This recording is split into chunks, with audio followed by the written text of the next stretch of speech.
afternoon. I'm Victoria Marshall, and welcome to a special edition of the Washington Watch News Desk. For today's episode, I'm interviewing Ben Johnson, a senior reporter and editor at the Washington Stand. Ben is joining me to discuss an article he wrote about how immigration is changing congressional representation, titled "Immigrants Created 14 Democratic Congressional Seats, Eliminated 10 Republican Seats." Ben, thanks so much for joining me today. Pleasure's all mine. So the Center for Immigration Studies has a bombshell new report examining how immigration, both legal and illegal, is affecting the balance of power in Congress that your article goes into. Tell us about it. Yeah, the issue is counting non-citizens in the U.S. Census. Of course, we know every 10 years the government counts all the people living in the United States, and they use those numbers to determine the number of seats that each state gets in Congress and the number of votes in the Electoral College in the presidential race. Counting illegal immigrants and their U.S.-born anchor babies has given Democratic-leaning states a net gain of 2 seats in Congress in 2020. Now, if you expand that to all immigrants, the 2020 census has given blue states a net gain of 14 congressional seats. If these trends continue, illegal immigrants alone and their children will add 7 seats to blue states by 2030. Wow. So this report also says the presence of immigrants ends up valuing some voters more than others. What did it find? Yeah, congressmen with a large number of non-citizens represent fewer U.S. voters than those who live in other districts. Basically, the policy rewards sanctuary cities and states, and it gives citizens who live in them more voting power than people who live in law-abiding states. For example, California's 34th congressional district, which is represented by Democrat Jimmy Gomez, has 162,000 fewer adult citizens than the California 3rd congressional district, represented by Republican Kevin Kiley. The study shows our national policies reward lawlessness. I see. So blue states are the ones that end up having more representation because they have the sanctuary city policies. They attract more of the illegal immigrants as opposed to red states, correct? And this also includes legal migrants as well. Okay, so legal migrants as well. So if there are legal immigrants that are causing the representation of these blue states to boost, what can the government do about it? Well, there are a few things that can be done. The most important thing we can do is stop the flow of immigrants by securing both borders. The Trump administration can end catch and release, reinstate the Remain in Mexico policy, crack down on workplaces that employ illegal immigrants, and, of course, build the wall. Then Donald Trump, of course, needs to follow through with his mass deportation program that will actually reduce the number of illegal immigrants who are, of course, causing this distortion in our body politic. Finally, I believe we need to do something that we did 100 years ago, which is address legal immigration. We've had historic highs in legal immigration for 30 years. We need to repeal the 1965 Immigration Act and impose an immigration moratorium. That'll give us some time to assimilate the overwhelming number of foreign-born people that we have in the United States right now. It's the highest level that we have ever had in U.S. history. That'll give us a little bit of time to heal, to find ourselves, and to once again become one nation under God. Do you think passing an immigration moratorium is actually realistically possible, even with the Republicans that we have in Congress that are, Trump Republicans? I don't see the likelihood of that happening. Well, there's only one way to find out, and not very long ago we thought that mass deportation was untenable. We were always told it's impossible to deport 11 million illegal immigrants, but as it turns out, the vast majority of Americans now support that policy. If we don't address it, then legal immigration is going to continue adding new seats to blue states and moving the Overton window of our politics to the left. I see. Well, Ben, thanks so much for joining me today. Pleasure's all mine. Thank you so much. And that's today's segment. I'm Victoria Marshall. Up next is Washington Watch with Tony Perkins. We'll see you next time with more news and commentary.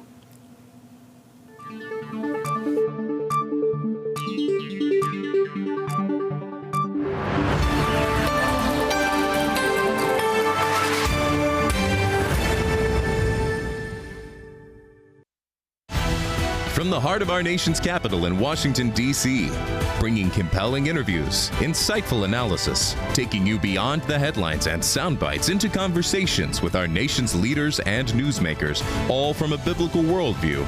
Sitting in for Tony is today's host, Jody Heiss.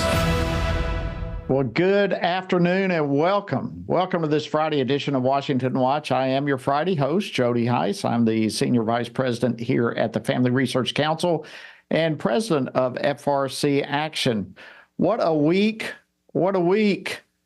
So coming up on today's program, let's begin with this one. Obviously, the post-election day reality is setting in for Americans, and many on the left are either still licking their wounds or they're beginning to make it clear that they intend to put up a fight for the next 4 years. We did not expect this result, but we are prepared to respond to this result. And my office has been preparing for several months because we've been here before. We faced this challenge before, and we used the rule of law to fight back.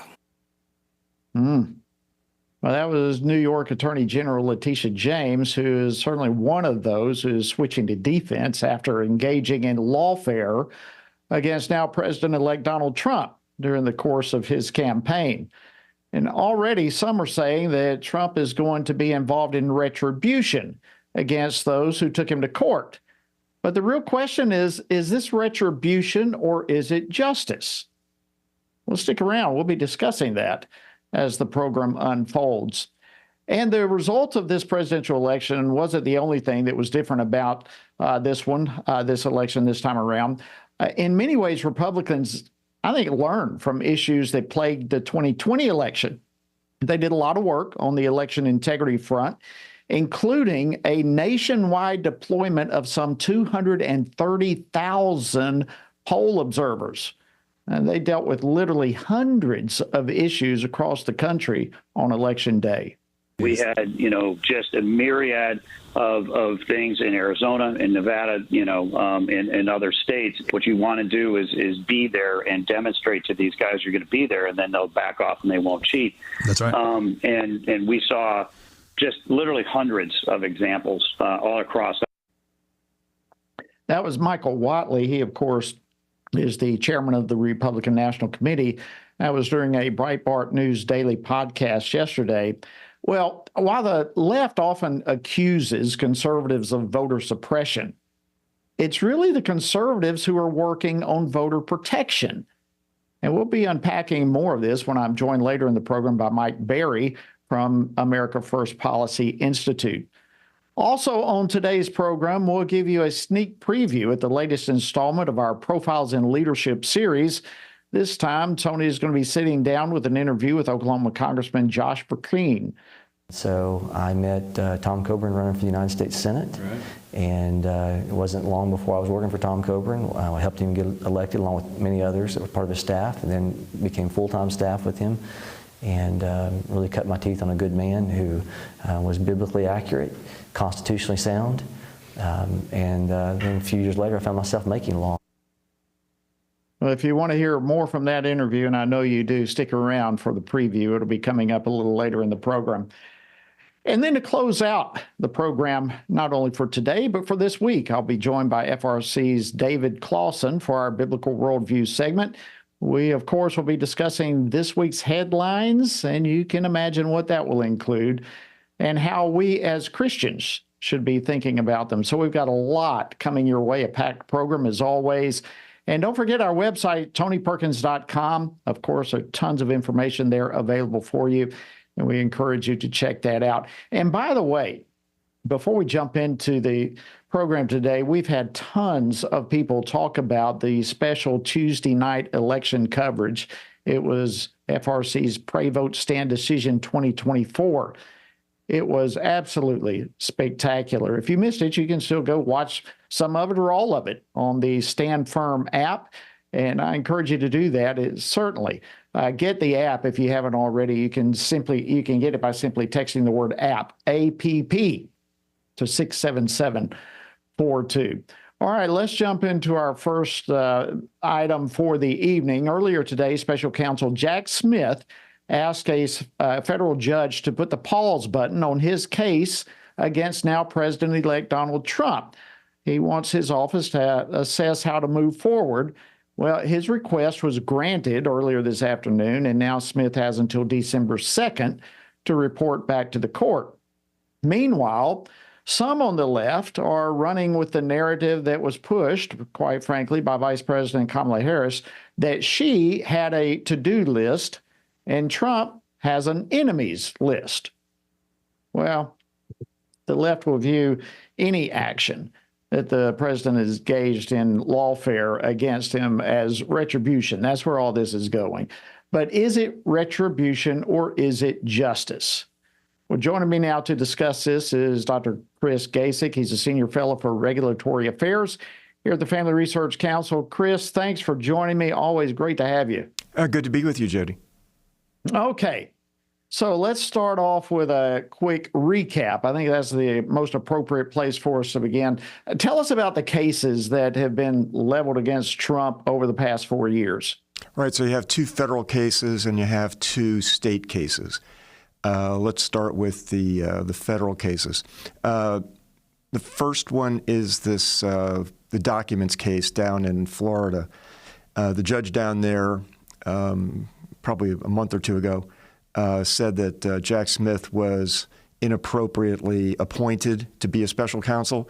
So that actually is an important issue because it would apply to his appointment up here in the January, up here meaning the District Court of the District of Columbia, and would apply to this case as well. But this court hasn't ruled on it or hasn't accepted it. But anyway, you have the dismissal down there for Smith's appointment being basically illegal. All right. So I guess the Justice Department is appealing that. When Trump gets in, that case will be dead because they'll just pull the plug on that because they agree with the judge in the case. The January 6th case up here, they're trying. I'm not sure what's going on here. It looks like he's trying to ask for time and then figure out a way to dismiss the case or bail out of it. But we'll see what happens. I don't trust any of these people until the ink is dry on the documents. So then you have let's say the 2 state cases. Let's go to the Georgia case. The Georgia case is such a mess. You have this prosecutor, Fannie Willis. She's under all kinds of ethics investigations, and it's just a real, it's just a disaster. I can't imagine that that's going to proceed very long. Also, because the case, everything that was brought against Trump was essentially protected First Amendment speech, because he was essentially protesting the outcome of the election in the sense that he thought the process was bad. And I don't understand how people aren't allowed to do these sorts of things. So, and there are all sorts of other federal officials, brought into the process as well, unjustly. So we'll see what happens there, but I don't think that's going to proceed. And also a lot of the issues in that case also fall within this immunity ruling that came about from the Supreme Court. So this is another kind of a problem they've got. And that immunity ruling also would apply to the federal cases as well. So that has to be sorted out. That applies to all of them. So then it leaves us with this crazy New York case. It was kind of like a Seinfeld case, a case about nothing. Because they supposedly falsified documents, although I was never convinced that anyone in the Trump organization falsified any documents. But let's say they assume that they falsified documents, then they kind of were always a little bit weird about what the actual crime was that the federal, the felony that had to be tied into this crime, so that it wasn't just a misdemeanor of falsifying documents. And then what ended up happening there was that they got this, kangaroo court, and you had this conviction on it. And the sentencing is apparently going to take place on the 26th of this month. But there's also a hearing on the 12th where they're going to respond or something. The judge is going to have some kind of a response related to the immunity filings coming out of the Supreme Court decision. So we'll see what happens there.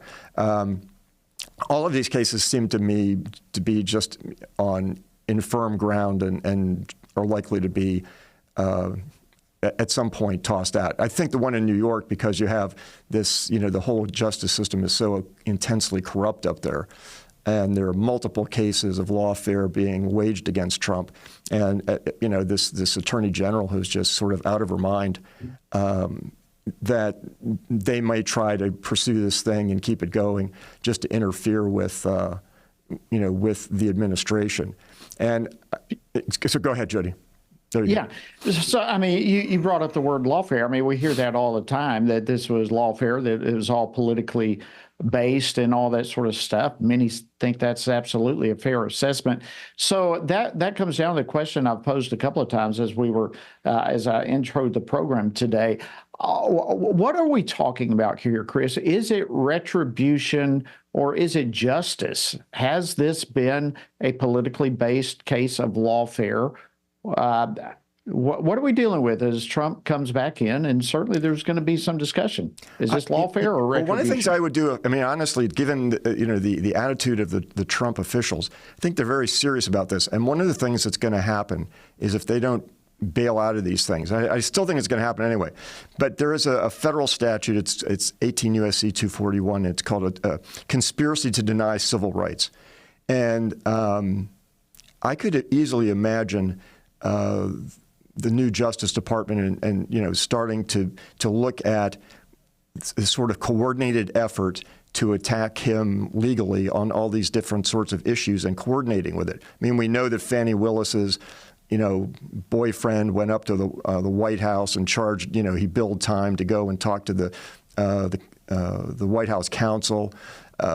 So, I mean, and we haven't, we don't have the inside records. They're going to be inside the Justice Department. They're going to have access to everything, and they're going to have access to all sorts of people, right?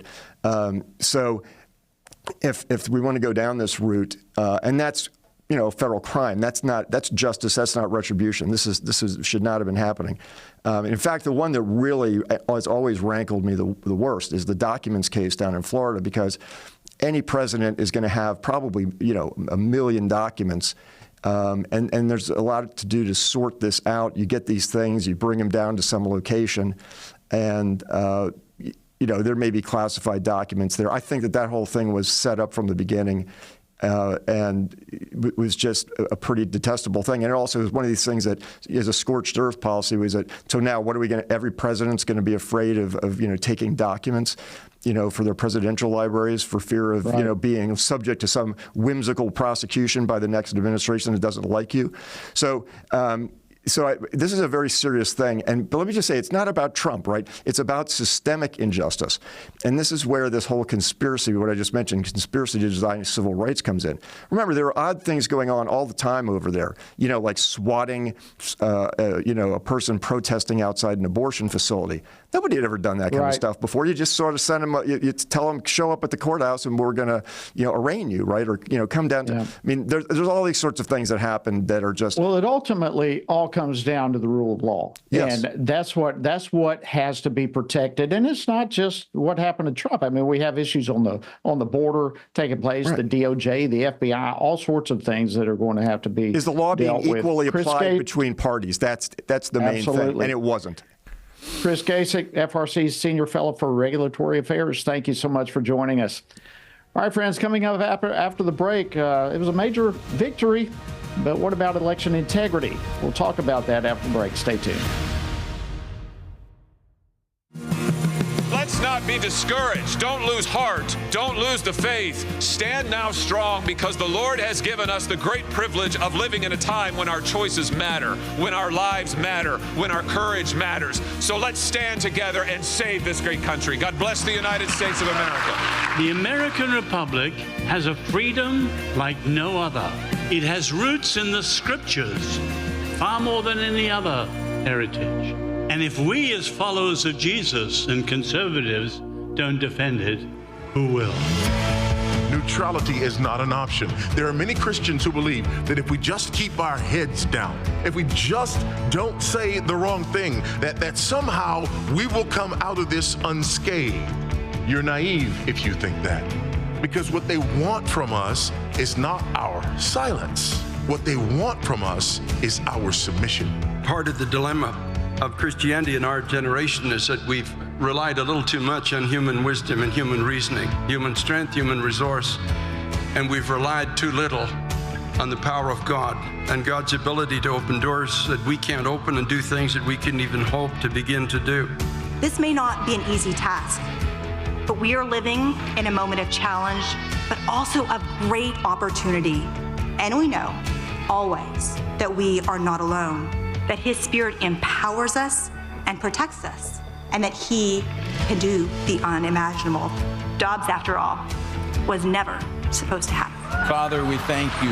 You have entrusted us with this moment in history, and I pray that we would be found faithful, and that as a result of our faithfulness to you, that thousands, millions would come into the kingdom as they would experience the forgiveness of sin and the new life that is found only in Jesus Christ.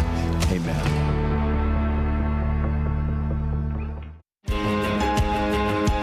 Download the new Stand Firm app for Apple and Android phones today and join a wonderful community of fellow believers. We've created a special place for you to access news from a biblical perspective, read and listen to daily devotionals, pray for current events, and more. Share the Stand Firm app with your friends, family, and church members, and stand firm everywhere you go. Are you a Christian parent looking to raise a spiritual champion in today's culture? Renowned author George Barna has written a new book, Raising Spiritual Champions. This book offers valuable insights based on extensive research conducted by George Barna, the Family Research Council, and Arizona Christian University. Learn how to help your children discern biblical truth and find compelling meaning and purpose. Don't miss out on this essential resource for parents. Order your copy today. Welcome back to Washington Watch. I am your Friday host, Jody Heiss, and so glad to have you joining us today. All right, given what happened in the 2020 election, the Republican National Committee this year was keenly, and I believe rightly, focused on efforts to maintain election integrity. So on Tuesday, the RNC deployed around 230,000 poll watchers to sites all across the nation. And also, in addition to that, among the frontline election integrity defenders were the Trump campaign's team of lawyers who quickly worked to tackle any problems as they arose. Well, as a result of these efforts, hundreds of election night issues were successfully resolved. And I'm saying that again, literally hundreds of issues. And here now to share more about all this is Mike Berry. He's the executive director for the Center for Litigation at America First Policy Institute. Mike, welcome back to the program. Always great to have you.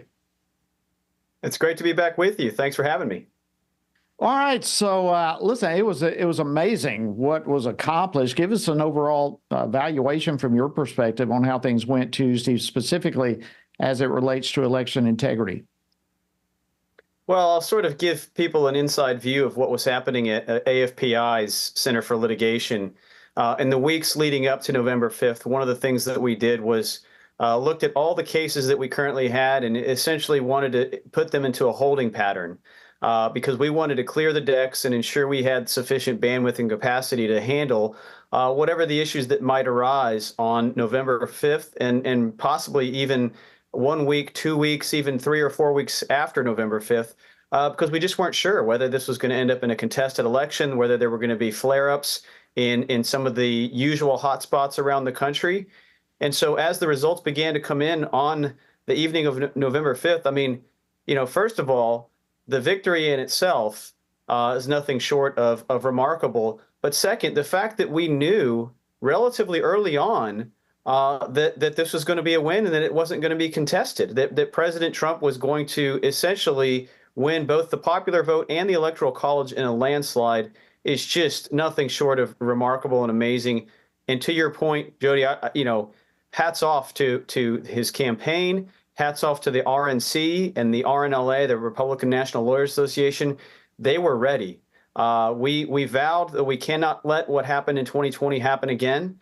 And I would dare say that we are by no means where we want to be or aspire to be, but we are light years ahead of where we were 4 years ago, and that was reflected in the results on Tuesday night, and the fact that this was a relatively quiet and clean, and it was a runaway landslide election. It was relatively quiet, I think, at least from the perspective of those of us who were just watching the results come in, but there were literally hundreds of stories that were taking place behind the scenes. What were some of the issues that you heard about that came up? Well, you go through the usual suspects of states that have some issues that arise. And I'll point out, a lot of times this is really simply due to the way that each state has its election codes written. Pennsylvania is somewhat notorious for having an election code that has some gaps, right, that leaves some room for interpretation. So both sides can sort of say, well, we interpret it this way and we interpret it this way. Georgia is another state that's susceptible to that. And that's why you kind of hear the usual suspects come up. But, looking at Pennsylvania, for example, in Bucks County, Pennsylvania, early voting was a really big deal this year. There was a massive effort to get the early vote out to avoid long lines on Tuesday, but then also just to really take advantage of the early voting season. And one of the issues that happened in Bucks County, Pennsylvania, was that it became viral on social media and even in the mainstream media. You had election workers begin closing the early voting stations at 1 o'clock, 2 o'clock, 3 o'clock in the afternoon when they were supposed to stay open until 5.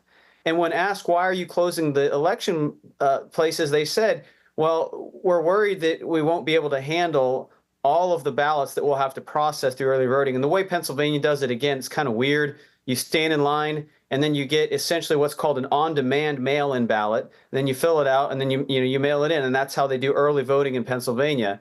It's different in other places. Here in Texas, we do early voting. It looks and feels a lot like your regular voting, where you stand in line and you go into the little polling place and you fill out your ballot and then you submit it and then you're done. You've early voted. In Pennsylvania, they do it via what's called an on-demand mail-in ballot. Well, when they closed this down, the RNC immediately sued Bucks County and said, you can't do that. You've got to let people have the opportunity to get to engage in the early voting process from start to finish. The court agreed, issued an order saying if they are in line by 5 p.m., then they get to go through the whole early voting process. Well, lo and behold, on the last day of early voting, which would have been, I think, Friday before, so what is that, November 1st or 2nd, I think it was, you had these election officials again closing down the polling stations early. This time we were ready, right? Unlike in years past, this time we were ready. We made sure that the right people there on the ground had a copy of that court order in hand. They showed it to the election officials, and said, you have to let them vote. There's a court order that says if they're in line by 5 p.m., you have to let them get access and do the full early voting process. And that's exactly what happened. So that's just one quick example of how we were very quickly able to, hear about an issue, respond to the issue, make sure that the right information, a good court ruling was already in place, and we were able to put out some of these, little brush fires before they turned into wildfires. And y'all were prepared. I mean, and prepared to do it quickly, and that happened time and again. Mike, we've got less than a minute left, but just a scale of 1 to 10, have we made significant improvements from 2020 to 2024? And what are 2 or 3 highlight issues that still need to be resolved going forward? We're light years ahead of where we were in 2020. I would say on a scale of 1 to 10 compared to 2020, we're probably at a 7 or an 8. We want to be at a 10, so we've got work to do. And then in terms of the areas for improvement, just like I said, the state legislatures and the AGs and the secretaries of state in some of these usual hotspots, I think there's some work to be done there in filling in some of these gaps in the election codes that need to be filled in. So I think that's probably the first step. Mike Berry, thank you so much. Executive Director of the Center for Litigation at AFPI. Always great to talk with you. Thanks for a job well done. And thank you for joining us on Washington Watch today. Thanks for having me. All right, friends, after the break, I'll give you a sneak preview at Tony's interview with Oklahoma Congressman Josh Perkins. This is going to be part of our Profiles in Leadership series. You don't want to miss it. Coming your way right after this. Stay tuned.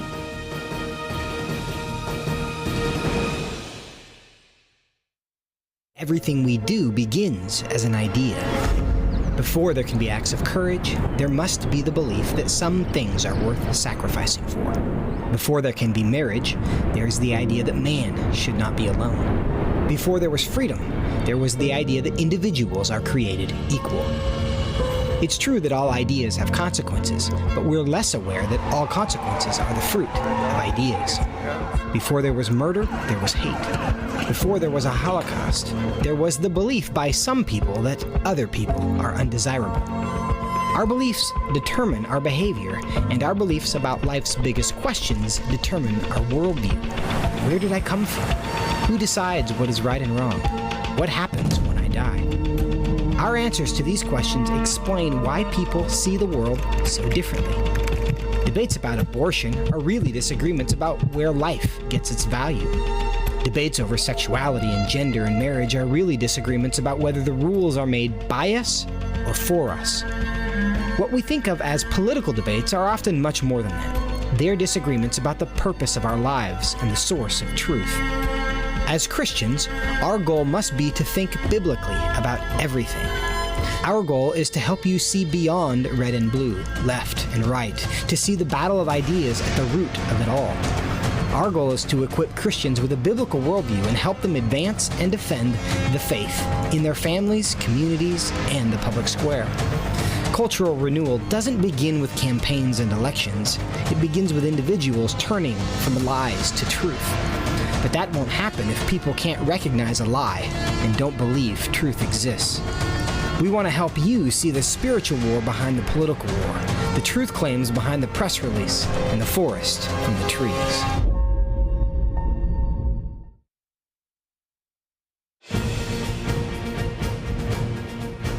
Welcome back to Washington Watch. Great to have you. I'm your Friday host, Jody Heiss. Welcome aboard. All right, over the last few Fridays, those of you who have been joining us on Fridays here the last few weeks, you've noticed that we've been sharing some excerpts from a limited time series that is offered on FRC's Stand Firm app. We're calling it Defending the Faith, Profiles in Leadership. The series features exclusive sit-down interviews that Tony has had with some of our nation's leaders, and these interviews go far beyond mere policies and politics. By the way, if you'd like to see it, you can do so by downloading the Stand Firm app. You can do that by going to the App Store or Google Play, wherever you get your apps, or you can simply text the word app to 67742. Well, in the latest installment of our Profiles in Leadership series, it features Tony's interview with Oklahoma Congressman Josh Perkins. He's a member of the Homeland Security Committee as well as the Budget Committee. But in this preview, Congressman Perkins talked about why Christians should have a role in the government. He also talked about how he went in his own journey from pathway to be a lawyer to becoming a lawmaker. And it all started with a chance conversation that he had while working on his family's ranch while waiting to get into law school. And here's what the congressman had to share with Tony. I was in prayer in college, Oklahoma State University, and really trying to figure out those next steps, typical of most freshmen, sophomore, who've got most of those basics knocked out, but you've got to start figuring out what the major is going to be. And the word law would just illuminate off the pages when I read my Bible. And so much so that I just was really convinced that, that I was supposed to be a lawyer. And so I applied at the height of when 9/11 occurred. I had the LSAT score, the GPA, et cetera, to get me into OU. Had a scholarship that was going to transfer, but they put me on a waiting list because it was a historic year for OU. And so then I was put on this waiting list. It never occurred. My family had started a faith-based ranching program. My father trained cutting horses professionally. My mother and father were very active in ministry, and they had started kind of converting the ranch into a ministry for young men who had alcohol, drug addictions.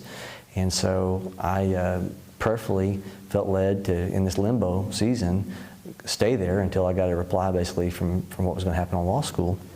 Long story short, I remained doing that for a couple of years. My flesh was screaming, but I knew I wasn't supposed to be doing anything else. And I was, in addition to the cutting horse program, started a heavy equipment business with my father. I was unloading a dozer. A guy jumps on the dozer. I had a member of Congress reach out to me, and I was telling him about this. It just happened to be a Democrat member of Congress. And he said, man, there's a guy by the name of Tom Coburn that's going to come to this particular meeting in a few weeks. I want you to come with me. And so I met Tom Coburn running for the United States Senate. Right. And it wasn't long before I was working for Tom Coburn. I helped him get elected along with many others that were part of his staff, and then became full-time staff with him, and really cut my teeth on a good man who was biblically accurate, constitutionally sound. And then a few years later, I found myself making law. So it's amazing what we know in part and in part. You had a small world, because Tom Coburn, when I came to the Family Research Council 21 years ago, he was on the board. And of course, we also share in common, I grew up in Oklahoma. Of course, the other side of the state, I'm up in the northern part of the state, you're in the southern part of the state. Let's go back a little bit to that encounter, your first encounter with the Lord that brought you into a relationship. Tell us about that. Look, I was young. I grew up in Baptist, Methodist, combo churching. Mother and father, one of each, and it depended on what year we were in, what type of church. But I grew up with good parents who taught me to get in the Bible, picture Bibles. If any parents watching and not doing a good job of getting your kids early in life in a picture Bible, and then nightly Bible studies, man, our culture is losing out because that's a lost practice. But I remember just having an encounter at a young age, and I had my share of sin. But I've walked with the Lord. There was a hunger for the Word that developed early in my life. So Josh, a lot of people would say, as a Christian, you talk about politics, that's a dirty business. I mean, things are said about you. You have to get involved in issues that, just are not consistent with what they would say would be our faith. How do you respond to that? Well, our founders, there's a great quote that's used a lot. I think Charlie Kirk has probably made it famous, that John Adams quote that says that our Constitution was made only for a moral and religious people. It's wholly inadequate to the government of any other. I encourage people to go look further. That writing was to the Massachusetts militia by the second president, and he actually starts it off by saying, we have no government armed with power capable of contending with human passions unbridled by religion and morality. And being somebody who grew up in the cutting horse industry, I like any time the word our founders used bridle. But and then he goes on to say that avarice, which means extreme greed, ambition, and revenge, will break the strongest cords of our Constitution as a whale goes through a net. Then he finishes with that our Constitution was made only for a moral and religious people. So it clicks with me that if you want to maintain liberty, then you have to have self-governance. Right. And self-governance is the only way our founders saw true liberty being maintained, a limited government. What we see now is that what was started by limited 18 enumerated powers in Article 1, Section 8, the vacuum of government starting to fill, and we're becoming a lawless society because we're not self-governing like we used to. Well, that was Oklahoma Congressman Josh Perkins during an exclusive sit-down interview with Tony in our Profiles in Leadership series on the Stand Firm app, which you can have if you don't already have it. Simply go to the App Store or Google Play, download it, or text the word app, APP, to 67742. You'll definitely want to hear the rest of that. Incredible man, Congressman Perkins, and great interview. All right, after the break, I'll wrap up the week with our Biblical Worldview segment with David Clausen. So stick around, much more headed your way here on Washington Watch.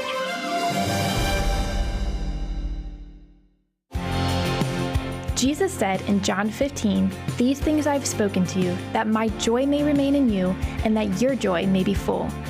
In 2024, in these divided and uncertain times, how can this be possible?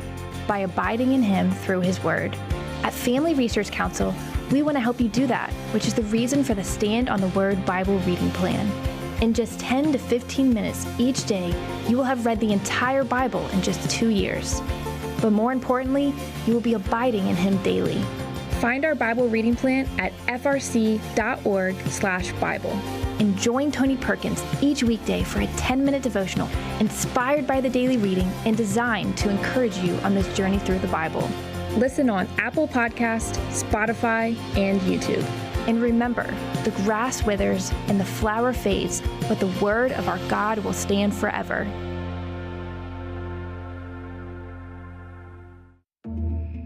The world is hurting, streets are filled with crime, families are broken, sin is celebrated, and God is mocked. Everywhere we look, the wages of our sin are on full display. As Christians, we know that surrender to God's will is the solution to our biggest problems, but not everyone agrees. Even in church, we hear people say the most important thing is to be tolerant, that we shouldn't impose a morality on other people, and that loving our neighbor means celebrating what they do. But you can't do that. It's not that you don't love your neighbor, you do, but you care about God's opinion more than your neighbor's opinion, and this makes you different. In fact, sometimes it makes you feel alone, like you're the only one. But there is good news. You are not alone, not even close. Research has found that there are 59 million American adults who are a lot like you. There are millions of people around the country who are born again, deeply committed to practicing their faith, and believe the Bible is the reliable Word of God.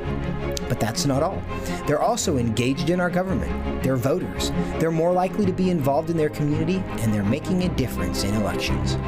The problem is that a lot of them feel alone too. We want to change that. FRC wants to connect these 59 million Americans to speak the truth together, no matter the cost.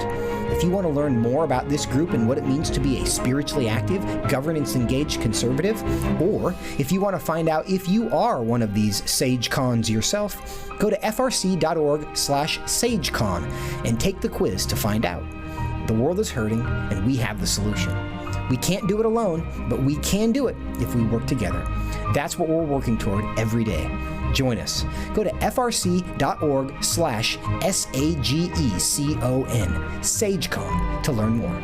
That's SAGECON, SageCon, to learn more. Thank you so much for joining us today on Washington Watch. Welcome back. Again, I want to remind you, if you missed Tuesday night's special election coverage, the Pray Vote Stand Decision 2024, even today, I had people still talking about it, saying it was the best coverage available on all the networks. You may want to get a touch of it, see what it was all about, and follow up on it yourself. You need to have the Stand Firm app to do that. If you don't already have it, go to the Apple Store or Google Play, or simply text the word app, APP, to 67742. All right, it's now been a few days since Donald Trump's historic victory on Tuesday night. And since Election Day, as you can well imagine, we've had a little bit of time now to digest some exit polling information and learn more about the winning coalition that all came together that put now President-elect Donald Trump on his way to the White House. Well, how did evangelical Christians vote? What were the issues that motivated them? And what do we think about the results of all those abortion enshrining referendums that were on the ballot in 10 different states across the nation? Well, joining me now to discuss this is our weekly Biblical Worldview segment host, David Clausen. He's the director of the Center for Biblical Worldview here at FRC.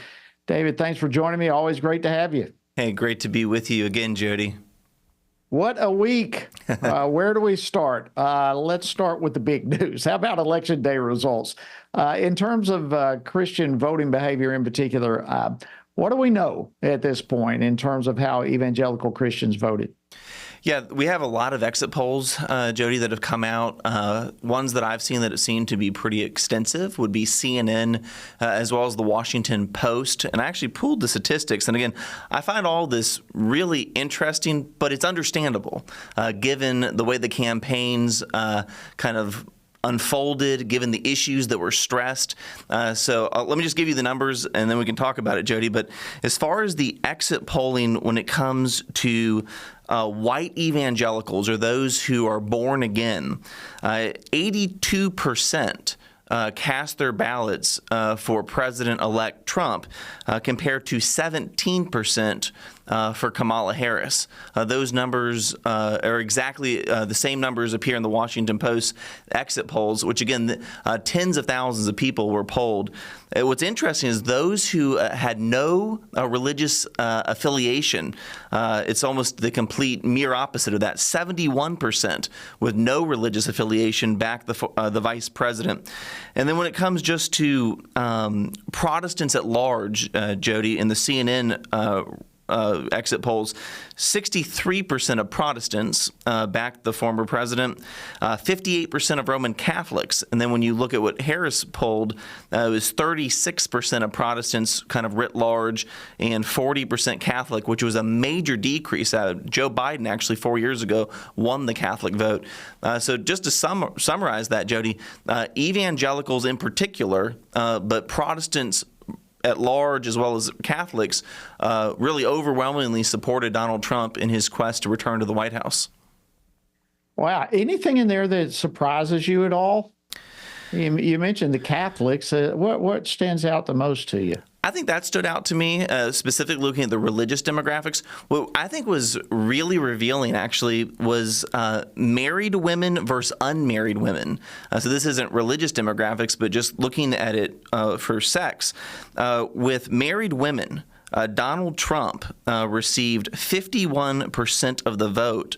Harris received 48%. There was a lot of talk in the lead up to the election on the huge gaps with women supporting Harris and men supporting Trump. But when you actually break it down, Jody, with married women, they supported Donald Trump by a small margin, whereas with unmarried women, it was actually 59% of them supported Harris, only 38% Trump. And Jody, I think that speaks to issues related to transgenderism. If you'll remember, a few weeks ago, the former president, now president-elect, did a town hall with Fox News where this issue of biological boys playing sports against biological women, this was brought up by Harris Faulkner. And she asked the crowd, how many of you are concerned about this issue?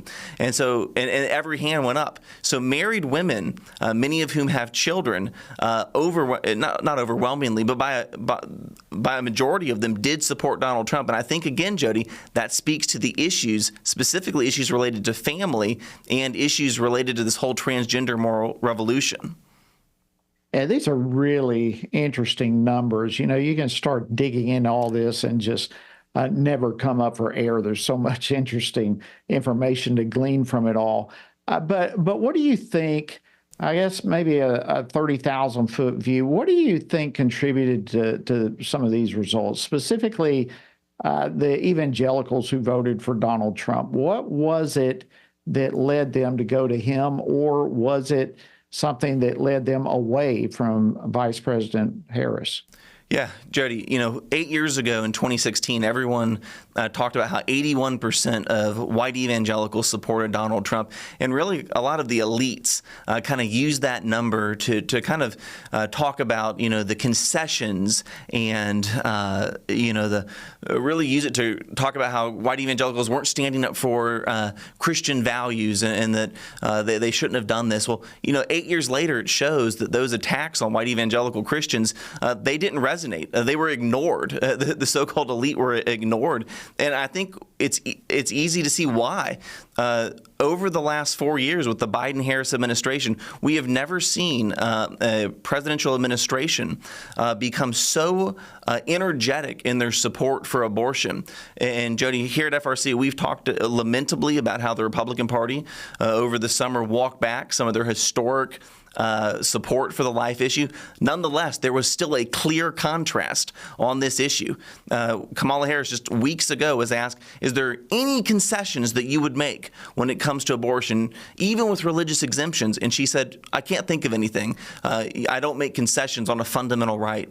And then even on this issue of transgenderism, I think there was such a clear contrast, Jody, that evangelicals said, we're going to vote our values. And of course, the issues of the economy, immigration, that's not just a concern of evangelicals. All Americans care about those issues.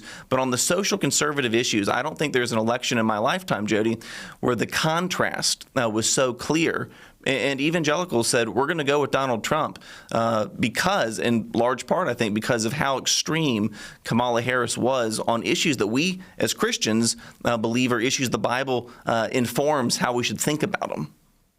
Yeah, absolutely. And, and obviously for Christians, they were probably the most important issues were the ones that we're discussing right now. But there were other issues of grave concern, from the border to the economy to the military to crime, all these things added to the abortion issue and the trans issue and all the parental rights and all these kinds of things. It just, it really was a storm that was not going to be overcome by the Democrats. If I can shift gears with you, David, on this abortion issue. All right, let's come back to this issue. There was really a mixed result on the various state referendums, 10 different states. Can kind of give us a quick rundown on how the states voted and what this means from your perspective? Yeah, like you said, Jody, it was a mixed result of the 10 states that had these abortion referendums. Again, these referendums, Jody, were just extreme. They, basically allowing abortion through all 9 months of pregnancy. But life won in 3 states, in the state of Florida, the state of South Dakota, and in Nebraska. And in the other states, Arizona, Missouri, Colorado, Maryland, Montana, Nevada, and New York, they lost. And unfortunately, Jody, a lot of them lost by really wide margins. In Arizona, 61% of voters voted for allowing abortion through all 9 months of pregnancy. And what's interesting, Jody, these are the same voters, many of whom who voted for Donald Trump, but then they voted to legalize abortion through all 9 months. Even in the state of Florida, thank goodness, that really aggressive pro-abortion amendment failed. But the only reason it failed is because Florida, unlike these other states, has a 60% threshold, which, by the way, Jody, I think that's abundantly wise. You shouldn't be able to amend your Constitution easily. But 57% of Floridians voted for this, what was known as Amendment 4. And so it failed, thank goodness. But again, I think this shows us long-term, Jody, let's celebrate the victories in Nebraska, in Florida, and South Dakota. Folks in those states worked very, very hard, and this is a wonderful blessing from the Lord. But let's not be naive. The challenge facing those of us who are pro-life is immense, and it's going to continue to be so even in the years to come. Yeah. All right. So give me your sense on why. Why did these amendments pass? I mean, the majority of Americans do not believe in abortion all the way through 9 months. I mean, what is it that moved these people to support these radical things? Yeah, there's a lot of factors, I think, Jody. Messaging would be one of them, but money was the big one. I pulled this right before we came on air, but in just the presidential election, Jody, in the general election, Democrats spent $150 million on pro-abortion advertising. That was the second issue. Only taxes received more dollars in advertising. In comparison, Jody, so again, Democrats $150 million, Republicans at the presidential level spent $20,000, so just heavily outspent. When it came to the Senate, Democrats spent $202 million on pro-abortion advertising compared to $24 million for Republican Senate candidates.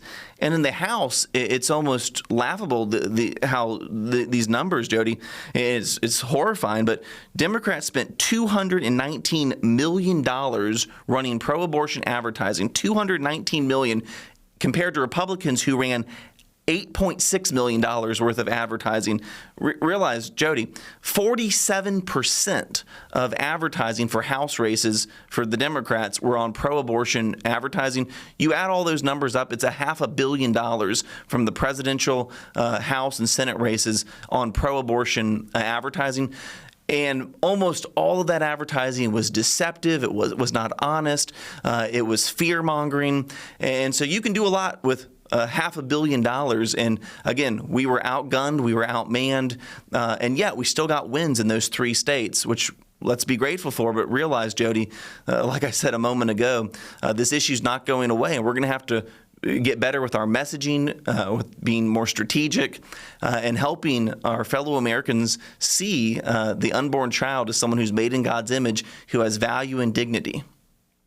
Yeah, and it's amazing to me how still I'm trying to wrap my brain around. These are the very same people who voted so strongly for Trump, and then they voted for abortion. But as you just described, I guess it was just outspent with deceptive ads that people really, am I accurate here, really didn't fully understand what they were voting for?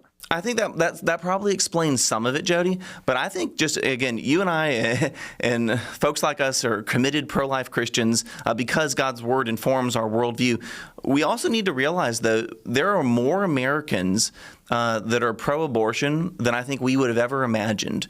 But since the overturning of Roe v. Wade, a lot of people are kind of showing their true colors. And I think this speaks to the fact that in the weeks, months, and years to come, we have our work cut out for us. So we need to do the hard work of convincing our friends and neighbors to see the humanity of the unborn. So I do think with that being vastly outspent, there's some who probably didn't know what they were voting on.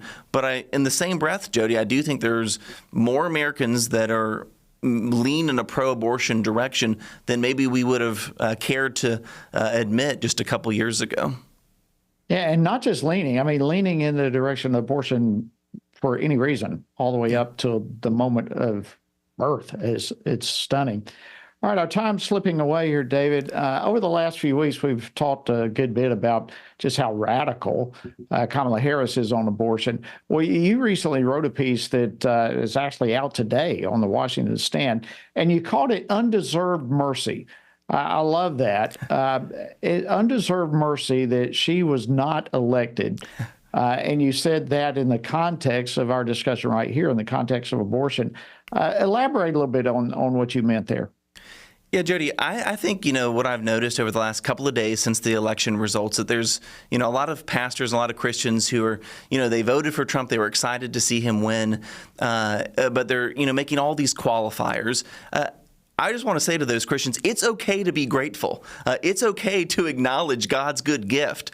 Again, as Family Research Council doesn't endorse candidates. As an individual American citizen, though, I can say that I'm really excited, Jody, that, Donald Trump won the election and Kamala Harris lost the election. And why is that? Kamala Harris ran on the most pro-abortion platform we've ever seen. Had she been in the White House, Planned Parenthood would have had their strongest ally in the Oval Office ever. And again, I think the Lord, in his kindness and his providence, has granted us a reprieve.